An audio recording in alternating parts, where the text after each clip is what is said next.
I had my event occur over a 2 or 3 day period. It wasn't all at once. I was flying missions while stationed at Barbers Point Naval Air Station on the island of Oahu in Hawaii. It was in 1982 during the RIMPAC exercise, which is the biggest military exercise in the world. My aircrew, known as Crew 6, was assigned to a long-range patrol airplane for a 12 to 13-hour flight. Our aircraft was a heavyweight turboprop weighing over 70 tons, fully loaded with fuel. However, shortly after reaching an altitude of 10,000 feet, we experienced a malfunction in one of the engines and had to shut it down. Given the circumstances, we couldn't proceed with the mission. Instead, we needed to return and declare an emergency. However, we had to burn off fuel to reduce the weight of the aircraft to a safe level for landing, known as the maximum allowable land weight. Landing heavier than that could risk damaging the airplane's structural integrity, so we flew for another 45 minutes or so to burn down to the appropriate weight. Despite burning off fuel, we still had a significant amount on board, around 42,000 pounds compared to the typical landing weight of 8,000 pounds. This meant we had to land at a faster speed than usual. As we prepared for landing, emergency response trucks were stationed alongside the runway. Due to our declared emergency, they were positioned at an angle to chase us as we passed by. However, on that particular day, our landing didn't go as planned. We were landing on parallel runways and we touched down on the left runway.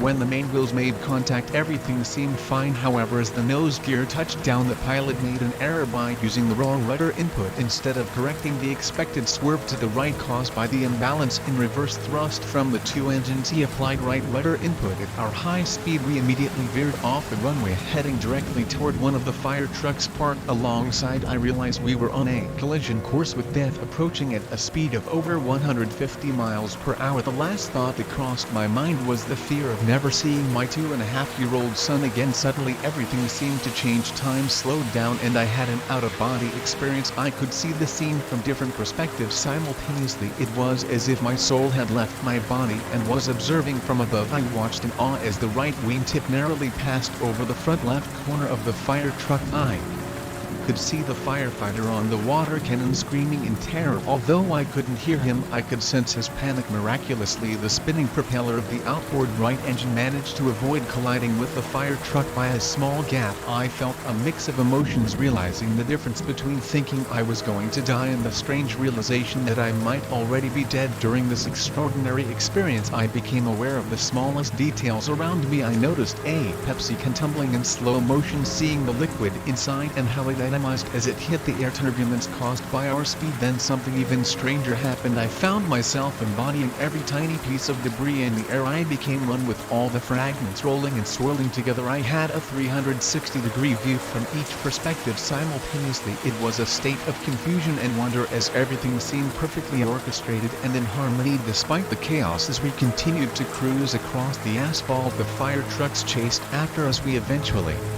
came to a halt with the aircraft resting halfway on and halfway off runway 4 right. The right main landing gear and the nose gear were on the runway, but the left main gear was not fully positioned. We had bounced up onto the sloping edge of the runway, causing the uneven landing. While we waited for the fire trucks to assess the situation, we powered up the engines and maneuvered the plane back onto the runway before heading to the hangar. It was a surreal experience to have gone through such a dramatic emergency landing with only one approach and one landing. In today's world, there would be extensive psychological evaluations and support after such an incident. However, in those times it was expected for us to quickly return to duty. The following day, our commanding officer took the pilot and me out to practice touch-and-go landings. He wanted to see if we could handle being back in the air. I had to confront my anxiety and remind myself of my extensive flight experience and capabilities. It was a process of regaining confidence and overcoming the lingering trauma. A few days later, a seemingly connected event occurred. I was watching a television show called That's Incredible. One of the guests was Leslie Lemke, a man with severe cognitive limitations. Despite his challenges, Leslie had an extraordinary ability to play the piano and sing gospel music. His performance struck a chord within me, and I went to bed that night filled with gratitude for the experience. It was during that night, in the midst of darkness, that my consciousness underwent a sudden shift without any transition. I found myself in a black void facing an awe-inspiring golden white light. The presence of this light overwhelmed me with an indescribable sense of love. I knew in my deepest being that I was in the presence of my Creator. Although there was an acknowledgement that this being didn't desire my existence, there was an overwhelming feeling of being cherished and loved beyond measure. It was as if the entire universe was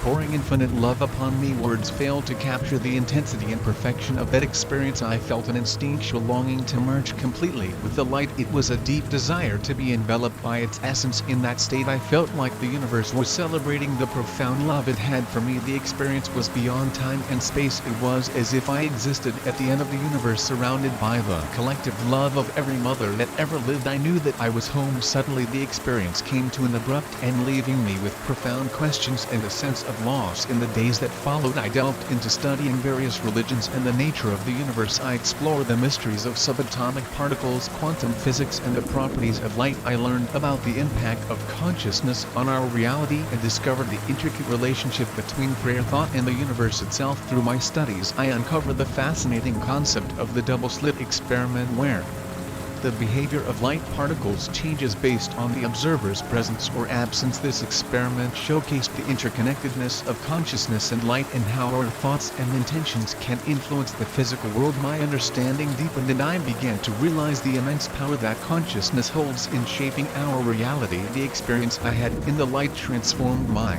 belief system. I learned to embrace unconditional love, recognizing the divine spark within every person. I understood that by loving one another, we are in essence loving God. This realization prompted a shift in my approach to life. I became dedicated to embodying love, kindness, and compassion. I recognized the interconnectedness of all beings and the importance of caring for our planet. While my journey has had its challenges, I've come to understand that prayer is not limited to specific religious practices. Prayer is the expression of our thoughts and intentions, and it has a profound impact on the universe. Through quantum entanglement, I have witnessed the transformative power of love and positive thinking in my own life, and I encourage others to cultivate these qualities as well. Imagine a world where we all love unconditionally, where we care for one another and our planet. In such a world, we would experience the true essence of heaven on earth. In conclusion, the events I experienced during that fateful flight and the subsequent encounter with the divine light have shaped my perspective on life, love, and the interconnectedness of all things. I have learned to embrace the power of consciousness,